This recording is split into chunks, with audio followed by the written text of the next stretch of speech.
Hi guys, welcome to our channel. 2024 ఐపీఎల్లో భాగంగా మార్చి 22 CSK versus RCB మధ్య చెన్నై చిదంబరం స్టేడియంలో జరగబోయే మొదటి ఐపీఎల్ మ్యాచ్కి సంబంధించి ఫ్యాన్స్ అయితే ఇప్పుడే పెద్ద హైప్లో ఉన్నారని చెప్పాలి. అది ఎంత హైప్ అంటే last year CSK versus Gujarat మధ్య జరిగిన మ్యాచ్కి కూడా ఎంత హైప్ అయితే ఉండదు. ఎందుకంటే ఈ ఇయర్ మ్యాచ్ జరుగుతుంది ఆర్సీబీ వర్సెస్ సిఎస్కే మధ్య. ఐపీఎల్లోనే రెండు హైయెస్ట్ ఫ్యాన్ బేస్ ఉన్న టీమ్స్ మధ్య మ్యాచ్ అంటే డెఫినెట్గా ఆ మాత్రం హైప్ అయితే ఉంటుంది. మరి ఇంత అని చెప్పి నేనైతే ఎక్స్పెక్ట్ చేయలేదు. సో ఇంకా ఈ మ్యాచ్కి సంబంధించి ఫుల్ డీటెయిల్స్ అయితే ఈ రోజు మనం ఈ వీడియోలో చూద్దాం. అంటే రెండు టీమ్స్ యొక్క ప్లేయింగ్ లెవెల్ ఎలా ఉంటుంది, రెండు టీమ్స్ యొక్క రికార్డ్స్ ఎలా ఉన్నాయి, అంటే ఈ మ్యాచ్లో ఏ టీంకి గెలిచే ఛాన్స్ ఉంది, ఇంకా చాలా డీటెయిల్స్ అయితే ఈరోజు మనం ఈ వీడియోలో అయితే మాట్లాడుకుందాం. గాయస్ వీడియో అయితే చాలా ఇంట్రెస్ట్గా ఉంటుంది. లాస్ట్ వరకు చేసి ఈ మ్యాచ్కి సంబంధించి మీ ఫేవరెట్ టీం ఏంటి, ఏ టీం గెలుస్తుందని చెప్పి మీరు ఎక్స్పెక్ట్ చేస్తున్నారు అనేది అయితే కింద అయితే కామెంట్ చేయండి. ఇంకా మనం వీడియోలోకి వచ్చేస్తే మొదటిగా మనం ఈ మ్యాచ్కి సంబంధించి ఈ రెండు టీమ్స్ యొక్క హెడ్ టు హెడ్ రికార్డ్స్ ఎలా ఉన్నాయని చూసుకుంటే 2008 నుంచి 2023 వరకు ఈ రెండు టీమ్స్ మధ్య 31 ఐపీఎల్ మ్యాచ్లు జరుగుతాయి. ఆ 31 మ్యాచ్ల్లో సిఎస్కే టీము 20 సార్లు గెలిస్తే ఆర్సీబీ టీము జస్ట్ 10 సార్లు మాత్రమే గెలవడం జరిగింది. ఇంకా వర్షం రావడం వల్ల ఒక మ్యాచ్ ఏదో ఆగిపోయినట్టుగా ఉంది. సో ఈ రెండు టీమ్స్ యొక్క హెడ్ టు హెడ్ రికార్డ్ చూసుకుంటే సిఎస్కేకి ఆర్సీబీ మీద చాలా మంచి రికార్డ్ అయితే ఉంది. ఇంకా ఐపీఎల్ ఈ రెండు టీమ్సే మొదటిసారి ఓపెనింగ్ మ్యాచ్ అయితే ఆడట్లేదు. 2019లో కూడా ఈ రెండు టీమ్స్ ఒకసారి ఐపీఎల్లో ఓపెనింగ్ మ్యాచ్ అయితే ఆడారు. ఆ మ్యాచ్లో ఫస్ట్ బ్యాటింగ్ చేసినటువంటి ఆర్సీబీ టీము జస్ట్ 70 రన్స్కి ఆల్అౌట్ అయితే అయిపోయారు. ఇంకా సిఎస్కే టీం ఆ రన్స్ని చాలా కష్టపడి 17 ఓవర్లకు అయితే చేయడం జరిగింది. సో ఇప్పుడు ఇంకా అలాంటి మ్యాచ్ మళ్ళీ అదే స్టేడియంలో అదే రెండు టీమ్స్ మధ్య అయితే ఈ రైతే జరగబోతుంది. సో డెఫినెట్గా ఈ మ్యాచ్లో అయితే సిఎస్కే మీద ఆర్సీబీ అయితే రివెంజ్ తెచ్చుకోవాలని ట్రై చేస్తుంది. ఇంకా ఈ మ్యాచ్కి సంబంధించి మరో రికార్డ్ చూసుకుంటే అదేంటంటే ఈ రెండు టీమ్స్ మధ్య చెన్నై చపక్షలు ఇప్పటి వరకు 8 సార్లు మ్యాచెస్ జరిగితే ఆర్సీబీ టీం జస్ట్ ఒక్కసారి మాత్రమే గెలవడం జరిగింది. అదే ఎప్పుడో 2008లో విరాట్ కోహ్లీ ప్లేయింగ్ లెవెల్ లేనప్పుడు మాత్రమే ఆర్సీబీ టీం సిఎస్కే మీద, అది కూడా సిఎస్కే ఓంగ్రూలో గెలిచారు. అంటే విరాట్ కోహ్లీ ప్లేయింగ్ లెవెల్లోకి వచ్చిన కాడి నుంచి ఇప్పటి వరకు ఆర్సీబీ టీము చెన్నై చపక్ స్టేడియంలో సిఎస్కే మీద అయితే గెలవలేదు. కాబట్టి డెఫినెట్గా ఆర్సీబీ టీం అయితే ఈ మ్యాచ్లో గెలిచి సిఎస్కే టీం యొక్క రికార్డ్ని అయితే బ్రేక్ చేయడానికి ట్రై చేసింది. ఇంకా సిఎస్కే కూడా ఏమాత్రం తక్కువ కాదు. ఇన్ని సంవత్సరాల నుంచి ఆర్సీబీ మీద వాళ్ళు ఓంగ్రూలో డామినేషన్ చూపించారంటే డెఫినెట్గా ఈ ఇయర్ కూడా అదే రికార్డ్ కంటిన్యూ చేయాలని చెప్పి వాళ్ళైతే ట్రై చేస్తారు.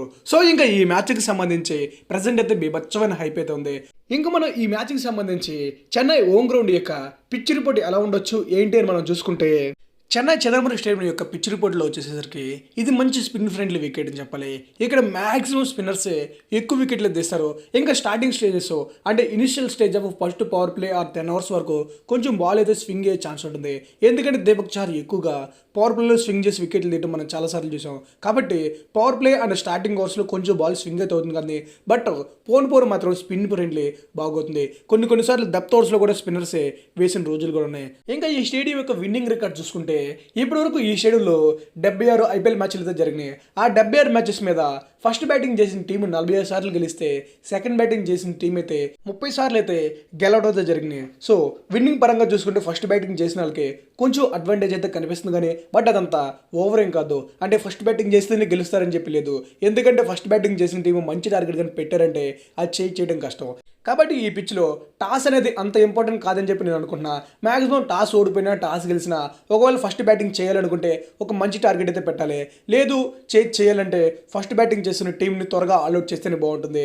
ఎందుకంటే ఒకవేళ ఫస్ట్ బ్యాటింగ్ చేసిన వాళ్ళు పెద్ద టార్గెట్ కానీ పెట్టారంటే ఈ పిచ్లో ఫస్ట్ ఇన్నింగ్స్లో ఎలా బౌలింగ్ పడిందో సెకండ్ ఇన్నింగ్స్ కూడా అలాగే పడుతుంది. ఎందుకంటే డ్యూ వచ్చే ఛాన్సెస్ చాలా తక్కువ. ఎస్పెషలీ ఇది మన క్రికెట్ స్టార్టింగ్ స్టేజెస్ అంటే మార్చిలో కాబట్టి ఇప్పుడు అంత డ్యూ అయితే ఉండదు.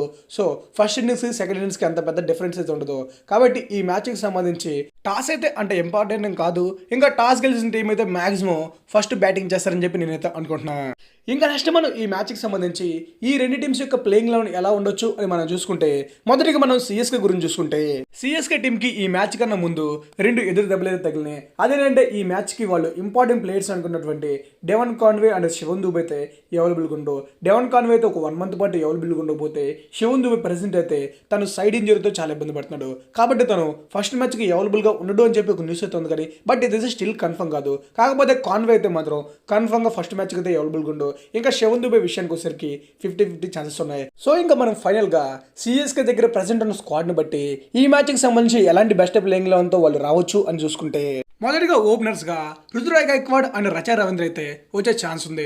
బేసికల్గా Ruturaj Gaikwad and Devon Conway ఓపెనర్స్గా రావాలి. కాకపోతే డెవన్ కాన్వేకి తంబు ఇంజరీ అవడం వల్ల తనైతే మిస్ అయ్యాడు కాబట్టి తనకు ఆల్టర్నేటివ్గా తనలాగే లెఫ్ట్ హ్యాండ్ బ్యాటింగ్ చేసేటటువంటి ప్లేయరు, అది కూడా న్యూజిలాండ్ ప్లేయర్ అటువంటి రచా రవీంద్ర స్క్వాడ్లో అయితే ఉన్నాడు కాబట్టి సో తననైతే ఓపెనర్గా పంపిస్తారు.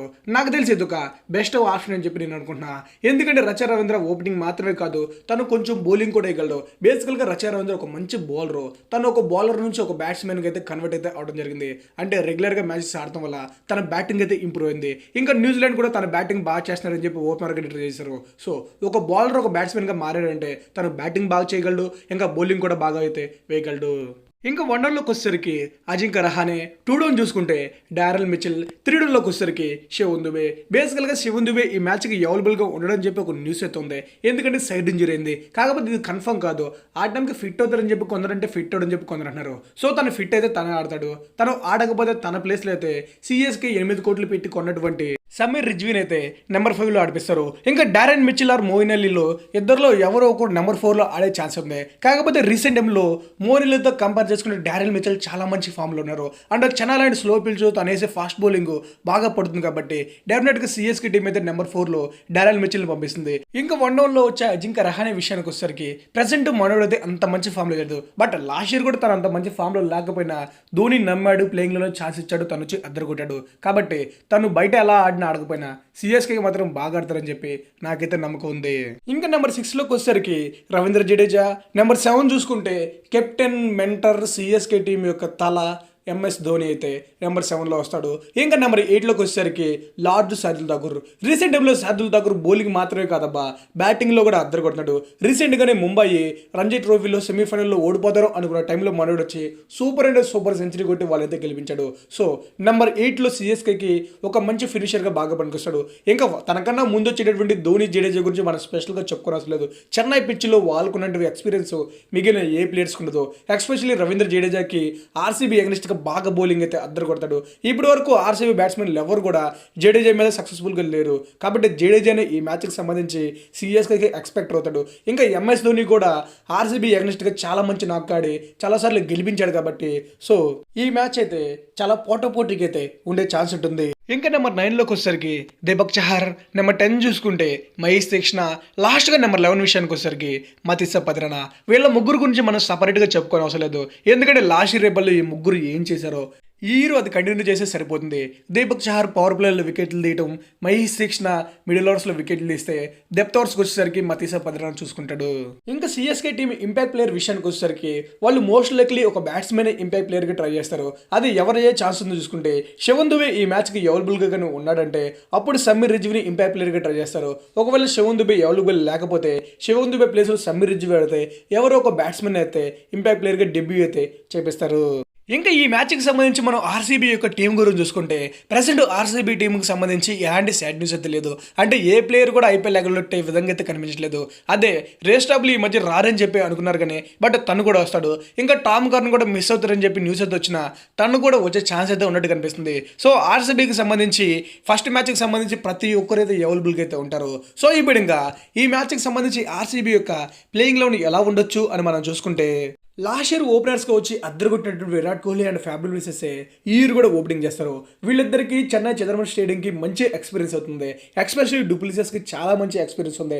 ఎందుకంటే తను ఆర్సీబీలోకి రాకముందు 2013 నుంచి సిఎస్కోలోనే తనైతే ఆడాడు. కాబట్టి తనకి ఆ పిచ్లో ఎలా ఆడితే రన్స్ చేయొచ్చు, ఎలా ఆడితే మ్యాచెస్ గెలవచ్చు అనే విషయం మీద కోహ్లీతో కంపేర్ చేసుకుంటే డూప్లిసిస్కే ఎక్కువ ఎక్స్పీరియన్స్ ఉంటుందని చెప్పి నేను అనుకున్నా.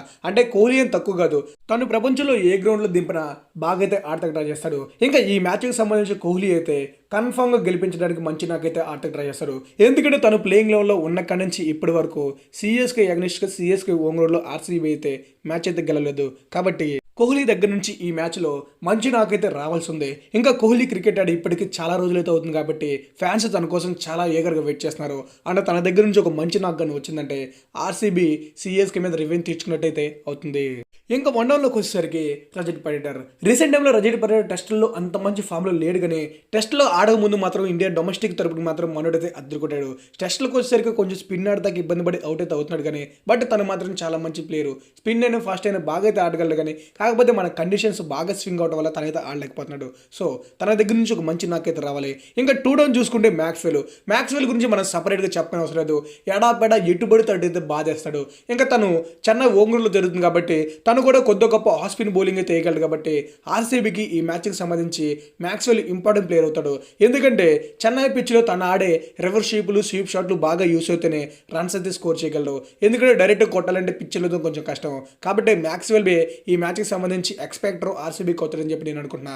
ఇంకా నెంబర్ 5లోకి వచ్చేసరికి ఆర్సీబీ 17 కోట్లు పెట్టి ముంబై నుంచి కొనేటువంటి కెమెరాన్ గ్రీన్ ప్రజెంట్ మొన్నడైతే అద్దరిపోయే ఫామ్లో ఉన్నాడు.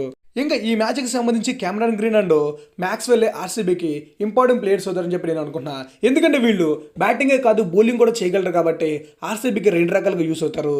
ఇంకా నెంబర్ 6లోకి వచ్చేసరికి Anuj Rawat last year RCB team తను ఆడినటువంటి లాస్ట్ మ్యాచ్లో తనైతే నెంబర్ 6లో ట్రై చేయడం జరిగింది. తను కూడా నెంబర్ 6లో వచ్చి బాగా చాలా మ్యాచెస్ అయితే ఫినిషింగ్ అయితే చేశాడు. అండ్ రీసెంట్ టైంలో డొమెస్టిక్లో కూడా మనోడైతే మిడిల్ ఓవర్స్లో వచ్చి బాగా అయితే బ్యాటింగ్ అయితే చేస్తున్నాడు. సో డెఫినెట్గా ఆర్సీబీ టీం అయితే అనుజ్ రావత్ని main wicket keeper and number 6 బ్యాట్స్మెన్కి అయితే ట్రై చేస్తారని చెప్పి నేను అనుకుంటున్నా. ఇంకా నెంబర్ 7లోకి వచ్చేసరికి దినేష్ కార్తిక్ 2022లో మాత్రం అద్దరు కొడితే 23లో మాత్రం ఆర్సీబీని గట్టిగా దెబ్బేసాడు అబ్బా. ఇంకా ప్రజెంట్ మనోడు అయితే 50th టెస్ట్కి సంబంధించి కామెంటరీ చేయకుండా బ్యాటింగ్ ప్రాక్టీసెస్ చేస్తున్నాడని చెప్పి ఒక రూమర్ అయితే ఉంది. సో చూడాలి. దినేష్ కార్తిక్కి చెన్నై ఓన్ గ్రౌండ్కి మంచి సంబంధం అయితే ఉంది. అంటే దినేష్ కార్తిక్ తమిళనాడు చెందినోడు కాబట్టి ఆ పిచ్లో తనకి మంచి ఎక్స్పీరియన్స్ అయితే ఉంటుంది. సో తను నెంబర్ 7లో వచ్చి ఆర్సీబీకి ఒక మంచి ఫినిషింగ్ అని ఇచ్చాడంటే డెఫినెట్గా ఈ ఆర్సీబీ అన్ని మ్యాచెస్ తనైతే ఆడిపిస్తారు. సో చూడాలి డీకే ఎలా ఆడతాడు. ఇంకా నెంబర్ 8లోకి వచ్చేసరికి RCB team experience leg spinner అయినటువంటి కరణ్ శర్మని ట్రై చేసే ఛాన్స్ అయితే ఉంది. హిమాంశు శర్మ అండ్ మయాంక్ దగ్గర లేని ప్లేయర్స్ బెంచ్ మీద ఉన్నా బట్ వాళ్ళతో కంపేర్ చేసి చూసుకుంటే మ్యాచ్ జరిగేది చెన్నైలో కాబట్టి ఎక్స్పీరియన్స్ లెగ్ స్పిన్నర్ అయినటువంటి కరణ్ శర్మని ఫస్ట్ చాయిస్కి ట్రై చేస్తారు. తను వర్కౌట్ కాకపోతే అప్పుడు వీళ్ళ కోసం ట్రై చేస్తారని చెప్పి నేను అనుకుంటున్నా. సో మోస్ట్ ప్రాబబుల్లీ ఫస్ట్ మ్యాచ్కి సంబంధించి నెంబర్ 8లో ఆర్సీబీ కరణ్ శర్మని ట్రై చేసే ఛాన్స్ అయితే ఉంది. ఇంకా నెంబర్ 9లోకి వచ్చేసరికి విజయ్ కుమార్, నెంబర్ 10 చూసుకుంటే మహమ్మద్ సిరాజు, లాస్ట్గా నెంబర్ 11 విషయానికి వచ్చేసరికి రేస్ టాప్లో అయితే ఆడే ఛాన్స్ ఉంది. యాక్చువల్గా రేస్ టాప్లో ఐపీఎల్కి రాడు అని చెప్పి ఒక రూమర్ అయితే అల్చల్ అవుతున్నా. బట్ మనోడైతే ప్రజెంట్ ఆర్సీబీకి మంచి టచ్లో ఉన్నాడు. తను కూడా ఐపీఎల్కి రావడం అయితే కన్ఫర్మ్. సో ఫస్ట్ మ్యాచ్కి సంబంధించి ఆర్సీబీ టీం అయితే పవర్ ప్లేలో మనకి మెయిన్గా వికెట్లు తీసే ప్లేయర్ ఎవరైనా ఉన్నారంటే అది రేస్ టాప్లే అని చెప్పాలి. అంటే రేస్ టాప్లే దీపక్ చాహర్ కంటే బెటర్గా స్వింగ్ అయితే చేయగలడు. కాబట్టి ఆర్సీబీ టీం పవర్ ప్లేలో సిఎస్కే అగనిస్ట్గా Reece Topley and Mohammed Siraj అయితే ట్రై చేస్తారు. ఇంకా మిడిల్ ఓవర్స్ విషయానికి వచ్చేసరికి ఎలాగో వాళ్ళకి విజయ్ కుమార్ ఉన్నాడు. తను మిడిల్ ఓవర్స్ మాత్రమే కాదు డెప్త్ ఓవర్స్ కూడా రీసెంట్ టైంలో చాలా బాగా బౌలింగ్ అయితే వేయగలుగుతున్నారు. కాబట్టి ఈ మ్యాచ్కి సంబంధించి ఆర్సీబీ టీం యొక్క ఫాస్ట్ బౌలింగ్ అయితే విజయ్ కుమార్, రేస్ టాప్లే ఇంకా మహమ్మద్ సిరాజు వీళ్ళ ముగ్గురు కాకుండానే కెమెరాన్ గ్రీన్ కూడా ఫాస్ట్ బౌలింగ్ అయితే వేయగలడు. కాబట్టి సో 4 ఫాస్ట్ బౌలర్స్ అయితే ఆర్సీబీ టీము ఈ మ్యాచ్కి వెళ్తుంది.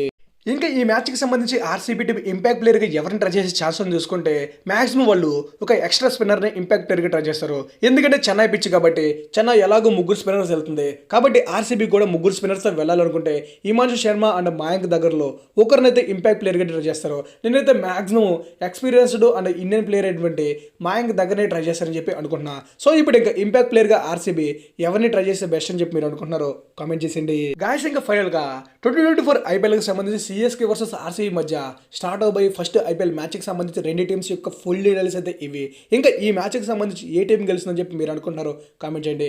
నా ఒపీనియన్ విషయానికి వచ్చేసరికి మ్యాక్సిమం సిఎస్కేని ఫేవరెట్గా బరిలోకి దిగుతుంది. ఎందుకంటే ఈ మ్యాచ్ సిఎస్కే ఓంగ్రూలో జరుగుతుంది అండ్ సిఎస్కేకి ఆర్సీబీ అగనిస్ట్గా ఓంగ్రూలో చాలా మంచి రికార్డ్స్ అయితే ఉన్నాయి. కాబట్టి సో ఆ రికార్డు బ్రేక్ అవ్వకూడదని కూడా వాళ్ళైతే గెలవదని ట్రై చేస్తారు. ఇంకా ఆర్సీబీకి ఇది రివెంజ్ తెచ్చుకునే మ్యాచ్ కాబట్టి డెఫినెట్గా గెలిచి ఆ రికార్డ్స్ బ్రేక్ చేయాలని ట్రై చేస్తారు.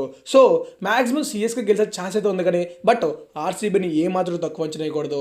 ఎందుకంటే లాస్ట్ ఇయర్తో కంపేర్ చేసుకుంటే ఈ ఇయర్ ఆర్సీబీ చాలా స్ట్రాంగ్ ఉంది. వాళ్ళ బ్యాటింగ్ కూడా చాలా స్ట్రాంగ్ ఉంది. కాబట్టి ఏమాత్రం తక్కువ లేదు. నేనైతే 50-50 ఛాన్సెస్ ఉంటాయని చెప్పి అనుకుంటున్నా. ఇప్పుడు ఇంకా ఈ మ్యాచ్కి సంబంధించి మీ ఫేవరెట్ టీం ఏంటి, ఏ టీం గెలుస్తుందని మీరు అనుకుంటున్నారు ప్రజెంట్ అయితే కామెంట్ చేసండి. ఇంకా మ్యాచ్ టైంకి మనం డీటెయిల్గా ఇంకో వీడియోలో మాట్లాడుకుందాం. Thanks for watching. Have a nice day.